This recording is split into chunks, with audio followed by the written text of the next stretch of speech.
باللہ من الشیطان الرجیم بسم اللہ الرحمن الرحیم۔ ناظرین محترم، سامعین کرام، آج کی میری یہ جو ویڈیو ہے یہ شیخ محمد مکی کے جواب میں ہے۔ UK کے ایک دوست نے یہ مہیا کی ہے اور انہوں نے اس کا جواب مانگا ہے ہم سے۔ دیکھیں، آپ پہلے اس موصوف کو سنیں، پھر میں اس کا جواب دیتا ہوں۔ لیں اس کو۔ پڑھ رہے ہو، اللہ نے عقل دیا ہے۔ اب کربلا میں جو واقعہ ہوا ہے، جس کو یہ ذاکر بڑا رو رو کے 2-3 گھنٹے لوگوں کو وصیے پڑھ کے رلاتے ہیں، تو اس وقت 72 آدمی تھے حضرت حسین کے ساتھ۔ مقابلے میں یزید کی فوجیں تھیں ابن زیاد کی قیادت میں۔ اب آپ کے تو سارے شہید ہو گئے، باقی صرف خواتین بچی یا زین العابدین بچے، وہ بیمار تھے، وہ بھی خیمے کے اندر تھے، اور خواتین اہل بیت تھی، وہ تو پردے سے باہر نہیں نکلی۔ تمہیں یہ روایات جو ملی ہیں، یہ راوی کون ہے؟ اگر یہ یزید کی فوج کا ہے تو اس بدبخت کی روایت کا اعتبار کیا ہے؟ اور اگر حسینی ہے تو حسینی تو کوئی بچہ ہی نہیں، تو روایت کس نے کی ہے؟ یہ سارا قصہ انہوں نے جھوٹ بنایا ہوا ہے۔ دیکھیں، آپ نے موصوف کو سن لیا ہے، وہ کیا فرما رہے ہیں؟ وہ کہہ رہے ہیں کہ کربلا کا جو واقعہ ہے، کربلا کے جو مقتل کے واقعات ہیں، امام حسین علیہ السلام کی شہادت ہے یا دوسری شہادتیں ہیں، یہ کہہ رہے ہیں، شیخ مکی صاحب فرما رہے ہیں کہ یہ جو واقعات ہیں سارے کے سارے، یہ یزیدی فوج کے توسط سے شیعوں تک پہنچے ہیں، جو سراسر جھوٹ ہے۔ بالکل جھوٹ بول رہے ہیں اس بندے کو، یعنی اگر اپنی کتابیں ہی یہ بندہ مطالعہ کر لیتا، اہل سنت کی جو مقتل کے اوپر کتابیں ہیں ان کا مطالعہ کر دیتا تو اس طرح کا یہ اعتراض نہ کرتا۔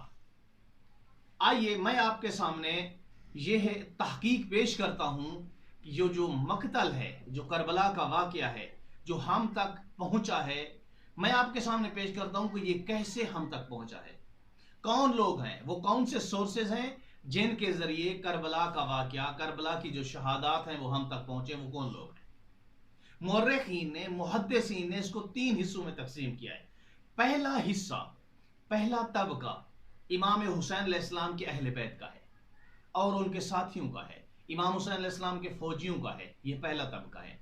دوسرا طبقہ ان لوگوں کا ہے جو نہ یزید کی فوج کا حصہ ہیں، نہ امام حسین علیہ السلام کی فوج کا حصہ ہیں، کسی کو فوج کا حصہ نہیں، لیکن ان کی ملاقاتیں ہوئی امام حسین علیہ السلام کے ساتھ، یا کربلا کے اندر ان کے گھر تھے، یا اس طرح سے ملحق لوگ تھے، کسی فوج کا حصہ نہیں تھے۔ دوسرے وہ لوگ ہیں ان کے توسط سے یہ واقعہ ہم تک پہنچا ہے۔ تیسرے وہ لوگ ہیں جو یزید کی فوج کے اندر تھے۔ دیکھیں، سارا کا سارا جو مقتل ہمارے ہاتھ میں ہے یزید کی فوج سے، یہ نہیں پہنچا، یہ سب جھوٹ ہے۔ ہاں، کچھ روایات ہیں جو ہم تک پہنچی ہیں۔ ہاں، یہ جو تیسرا طبقہ ہے میں آپ کے سامنے ذکر کرنے جا رہا ہوں، تیسرا طبقہ یہی ہے کہ یزید کی فوج کے اندر کچھ لوگ تھے جن کے سامنے یہ واقعات ہوئے، جنہوں نے اپنی آنکھوں سے دیکھا ہے ان کو، انہوں نے آگے جا کے لکھا ہے۔ چند ایک لوگ تھے، لیکن سب سے زیادہ کون تھے؟ اہل بیت تھے۔ اب میں مثال کے طور پر کچھ ایسے واقعات آپ کے سامنے پیش کرتا ہوں جن کو اہل بیت کے لوگوں نے کیا کیا ہے، ہم تک پہنچایا ہے۔ مثال کے طور پر سب سے پہلا جو فرد ہے اہل بیت کا، امام سجاد علیہ السلام پہلے فرد ہیں جو اس مقتل کو نقل کرنے والے ہیں، جن کی کنڈیشن یہ تھی کہ امام صادق علیہ السلام فرماتے ہیں کہ مدینہ میں وہ اپنے بابا کو روتے تھے اور 40 سال تک روتے رہے۔ پہلے وہ شخص تھے۔ انہوں نے کون کون سی روایات کی؟ 10ویں کی رات کے جو سارے واقعات ہیں وہ امام سجاد علیہ السلام نے کیے۔ امام حسین علیہ السلام کے جو اپنے اصحاب کے ساتھ واقعات تھے، جب اصحاب سے فرمایا کہ تم چلے جاؤ، یزید میرے خون کا پیاسا ہے، یزید مجھے شہید کرنا چاہتا ہے، مجھے قتل کرنا چاہتا ہے، تم چلے جاؤ۔ اصحاب کے ساتھ یہ جو سوال و جواب تھے، اس کے راوی امام سجاد علیہ السلام ہیں۔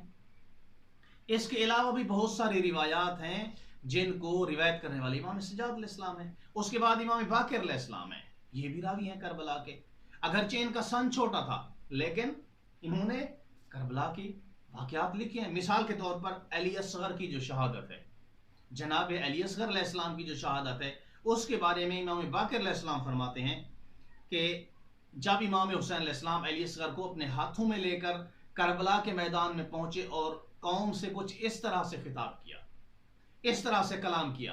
امام باقر علیہ السلام فرما رہے ہیں، آئیے دیکھتے ہیں کیا فرماتے ہیں۔ مولا فرماتے ہیں یا قوم قد قتلتم شیعتی و اہل بیتی۔ مولا فرماتے ہیں اے یزیدیو، تم نے میرے شیعوں کو مارا ہے۔ یعنی اس سے کیا پتہ چلتا ہے؟ اس سے یہ معلوم ہوتا ہے کہ قتل ہونے والے شیعہ تھے، مارنے والے یزیدی تھے۔ آج جو کہا جاتا ہے کہ شیعوں نے مارا ہے، یہ امام حسین علیہ السلام کے کلمات ہیں، میں اپنی طرف سے نہیں کہہ رہا۔ یا قوم قد قتلتم شیعتی و اہل بیتی وقد بقی ھذا الطفل یتلظى عطشانا فاسقوه شربۃ من الماء۔ امام حسین علیہ السلام نے فرمایا تم نے میرے اہل بیت کو قتل کیا ہے، میرے شیعوں کو قتل کیا ہے، اب میرے پاس ایک بچہ رہ گیا ہے، یہ چھوٹا سا بچہ ہے، اس کو پانی پلا دو۔ یہ امام حسین علیہ السلام نے وہاں پہ استغاثہ بلند کیا ہے، مدد مانگی ہے ان سے۔ اس کو امام باقر علیہ السلام نے نقل کیا ہے۔ اس کے بعد ہے بی بی فاطمہ بنت امام حسین علیہ السلام۔ یہ جو بی بی ہے یہ بھی راوی ہے کربلا کی۔ اس بی بی سے بھی کچھ واقعات نقل ہوئے ہیں۔ مثال کے طور پر یہ بی بی فرماتی ہیں جو 11ویں کی رات کے یعنی شام غریبہ کی رات کے واقعات ہیں، یہ اس بی بی سے ہیں۔ مثال کے طور پر یہ آپ کے سامنے ایک پیش کر دیتا ہوں، ایک روایت ہے۔ بی بی فاطمہ بنت امام حسین علیہ السلام فرماتی ہیں کہ قالت دخلت العامۃ علینا الفسطاط وانا جاریۃ صغیرہ رجلی خلخالان من ذهب فجاء رجل یاخذ خلخالین من رجلی وهو یبکی فقلت ما یبکیک یا عدو اللہ فقال کیف لا ابکی فانا اسلب ابنۃ رسول اللہ فقلت لا تسلبنی قال اخاف ان یجیء غیری فیاخذ۔ یہ بی بی فرماتی ہیں کہ میں جب خیام کو آگ لگی تو ایک فوجی کافی سارے خیام کے اندر داخل ہوئے، ان میں سے ایک میری طرف سے آیا، میرے پاؤں کے اندر پازیب تھی، وہ ان کو نکالنے لگا، اس پازیب کو نکالنے لگا۔ تو بی بی فرماتی ہیں وہ پازیب نکال بھی رہا تھا اور رو بھی رہا تھا۔ میں نے کہا کیوں رو رہا ہے؟ کہا رو اس لیے رہا ہوں کہ رسول کی بیٹی پہ ظلم کر رہا ہوں۔ کہا پھر میں نے کہا کہ پھر نہ لوٹیں، تو اس نے کیا جواب دیا؟ اس نے کہا اگر میں نہیں لوٹوں گا تو کوئی اور لوٹ جائے گا۔ یہ بھی ہیں۔ اس کے بعد جو اور راوی ہیں، امام حسن علیہ السلام کا بیٹا ہے، حسن مصنع جس کا نام ہے، جس کا ایک پوتا کراچی کے اندر ہے، کلفٹن میں جس کی قبر مبارک ہے۔ یہ حسن مصنع کربلا کے اندر زندہ بچ گئے تھے، اپنی آنکھوں سے یہ واقعات دیکھے تھے۔ کیوں بچ گئے تھے؟ یہ جو تھی ان کی والدہ تھی خولہ بنت منظور الفزاریہ۔ فزاری خاندان جو تھا وہ معاویہ کے ساتھ اور یزید کے ساتھ ان کے ہم و غم زیادہ تھے، ان کی سپورٹ میں تھے۔ یزیدی فوج کے اندر فزاری زیادہ تھے۔ جب حسن مصنع کو دیکھا کہ وہ زندہ ہے، فزاری خاندان کے لوگوں نے اس کو اٹھا لیا اور کوفہ میں اپنے گھر لے گئے۔ 3 ماہ بعد وہ مدینے چلے گئے اور مدینے کے اندر لوگوں کو جمع کر کے وہ کربلا کے واقعات سناتے تھے۔ یہ حسن مصنع۔ اس کے بعد کچھ اور لوگ ہیں جو امام حسین علیہ السلام کے ساتھ تھے کربلا کے میدان میں اور بچ گئے تھے۔ ایک نام ہے عقبہ بن سمعان، یہ غلام تھا، یہ بھی کربلا کے اندر بچ گیا ہے، زندہ رہ گیا ہے، یہ واقعات نقل کرتا ہے۔ اس کے بعد ہے ضحاک بن عبداللہ المشرقی، اس نے امام حسین علیہ السلام کے ساتھ ضحاک بن عبداللہ مشرقی نے ایک معاہدہ کیا تھا۔ امام علیہ السلام سے یہ کہا تھا کہ میرے چھوٹے چھوٹے بچے ہیں، میں مقروض ہوں، میں واپس جانا چاہتا ہوں، لیکن میں آپ کی مدد تب تک کر سکتا ہوں جب مجھے یقین رہے گا کہ آپ میری مدد سے بچ سکتے ہیں، میری مدد آپ کو فائدہ دے سکتی ہے۔ امام حسین علیہ السلام نے فرمایا ٹھیک ہے۔ تو یہ لڑتا رہا، کافی سارے یزیدی فوجیوں کو اس نے قتل کیا ہے، خود اپنی آنکھوں سے مقتل کو دیکھا ہے، لیکن امام حسین سے انہوں نے وعدہ کیا تھا، امام حسین علیہ السلام نے اس کو اجازت دی تھی، ٹھیک ہے جب تک آپ کی مدد مجھے فائدہ دے گی تب تک آپ رہیں، جب آپ کو یقین ہو جائے کہ میری شہادت ہونے والی ہے آپ یہاں سے چلے جائیں۔ تو یہ عبداللہ ابن ضحاک المشرقی وہاں تک رہا، لیکن جب اس کو یقین ہو گیا کہ امام حسین علیہ السلام کی شہادت ہونے والی ہے، یہ واپس اپنے گھر چلا گیا۔ یہ کربلا کا راوی ہے۔ اس کے علاوہ بھی اور بھی بہت سارے راوی ہیں جو اہل بیت کے ساتھ متمسک تھے، اہل بیت کی فوج میں تھے، اور یہ کہہ دینا یہ تو ایک جاہلانہ بات ہے، یہ تو ایک علمی خیانت ہے کہ کربلا کے واقعے کو نقل کرنے والے کون ہیں؟ یزیدی فوجی ہیں۔ یہ تو ایک ایسی بات ہے جیسے یعنی اس نے علم حاصل ہی نہیں کیا، بندے نے اپنی کتابیں بھی نہیں پڑھی. کاش وہ اپنی کتاب میں پڑھ لیتا، اس کو پتہ چل جاتا کہ تاریخ کے اندر کون کون سے راوی ہیں کربلا کے.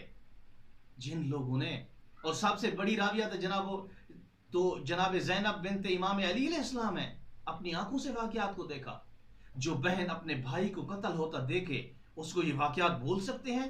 جو بیٹا اپنے باپ کو، اپنے بھائی کو، اپنے چچے کو آنکھوں سے قتل ہوتا دیکھے، کیا اس کو واقعات یہ بھول سکتے ہیں؟ جب یہ لوگ کچھ نہیں کر سکتے عزاداری سے، کچھ نہیں بگاڑ سکتے عزاداری کا، تو یہ کیا کرتے ہیں؟ اس کے اندر شبہ ڈال دیتے ہیں تاکہ نوجوان پریشان ہوں. دیکھیں کہ یہ جو شیعہ جو واقعات پڑھتے ہیں یہ تو یزید کی فوج نے نقل کیے. یعنی کچھ بھی نہیں ہوگا تو ایک شبہ تو پڑ جائے گا نا، نوجوانوں کے ذہن میں تشویش تو پیدا ہو جائے گی نا. تمہارا باپ یزید بھی وہ اس عزاداری کو ختم کرتے ہوئے مر گیا ہے، بنو امیہ کے بادشاہ ہے وہ بھی مر گئے، پھر بنو عباس کے آئے وہ بھی مر گئے، تمہاری کیا طاقت ہے؟ دیکھیں دوسرا طبقہ وہ ہے، نہ وہ امام حسین علیہ السلام کی فوج کا حصہ تھے نہ یزید کی فوج کا حصہ تھے. ویسے وہ لوگ انہوں نے امام حسین علیہ السلام کے ساتھ ملاقاتیں کی، یا مثال کے طور پر ساتھ ان کے گھر تھے، انہوں نے دیکھا اس مقتل کو اور لکھا، آگے پہنچائے، ہم تک پہنچائے. مثال کے طور پر کچھ لوگ ہیں، یہ زوجہ زہیر ابن قین تھیں. زوجہ زہیر ابن قین جو ہے نہ امام حسین علیہ السلام کے ساتھ تھیں نہ یزیدی فوج کا حصہ تھیں. اس سے بھی کافی سارے روایات ہیں. اس کے بعد ہے عبداللہ بن حازم البکری. عبداللہ بن حازم البکری یہ بھی کسی فوج کا حصہ نہیں تھے لیکن اس سے روایات ہیں. اچھا، اس کے بعد ہے فرزدق حمام بن غالب. اس کی ملاقات ہوئی تھی مکے سے باہر امام حسین علیہ السلام کے ساتھ، اس سے روایات ہیں. یہ ہے. اس کے بعد انس ابن مالک ہے جو کوفہ کے اندر عبید اللہ ابن اس جنگ کے اوپر کربلا کے اوپر بحث کرتا ہے، اس نے روایات دی ہیں. نہ اس فوج کا حصہ تھے نہ اس فوج کا حصہ تھے، لیکن مقتل انہوں نے دیا ہے، واقعہ کربلا ہم تک پہنچائے. یہ آپ کا جھوٹ یہاں پر بھی فاش ہو گیا، اشکار ہو گیا کہ سارے کے سارے یزیدی فوج سے نہیں، ایسا نہیں ہے. کچھ ایسے لوگ ہیں نہ اس فوج کا حصہ ہے نہ اس فوج کا حصہ ہے، لیکن مقتل انہوں نے لکھا ہے، ہم تک پہنچائے. تیسرا طبقہ یزیدی فوج میں شامل لوگوں کا ہے. مثال کے طور پر حمید ابن مسلم معروف ہے مقتل کے اندر اس کا نام، اس کو حمید بھی پڑھا گیا ہے، اس کو حمید بھی پڑھا گیا ہے. یہ حمید ابن مسلم، اس کی عمر ابن سعد کے ساتھ دوستی تھی، یہ یزیدی فوج کے لشکر میں تھا. اس کے سامنے جو آنکھوں کے سامنے بعض واقعات ہوئے ہیں اس کو اس نے لکھا ہے، حمید ابن مسلم نے. یہ وہاں پہ رہا ہے.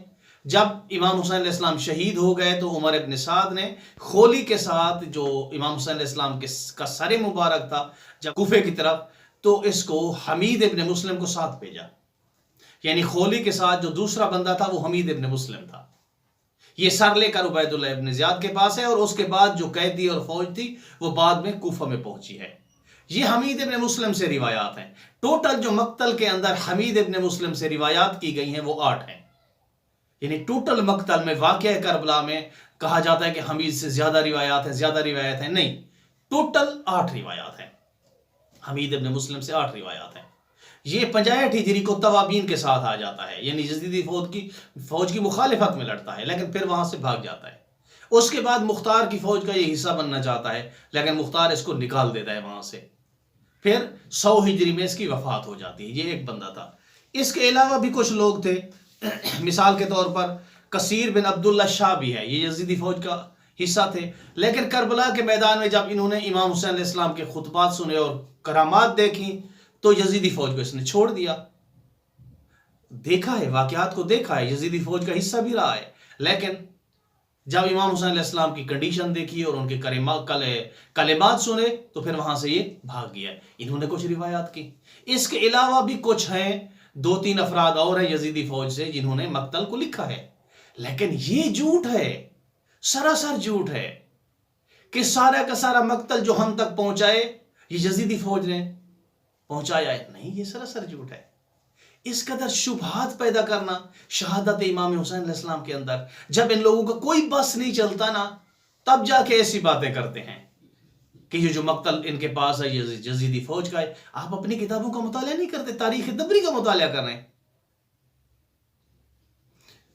ابن جوزی نے کتابیں لکھی ہیں اس کے اوپر، اس کا مطالعہ کریں. اور بھی بہت سارے ہیں، آپ کی تاریخ میں موجود ہے کہ ساری کی ساری جو مقتل ہے، سارا کا سارا جو واقعہ کربلا ہے یزیدی فوج سے نہیں ہے، سادات سے ہے، اہل بیت سے ہے، اہل بیت کے ساتھیوں سے ہم تک پہنچائے۔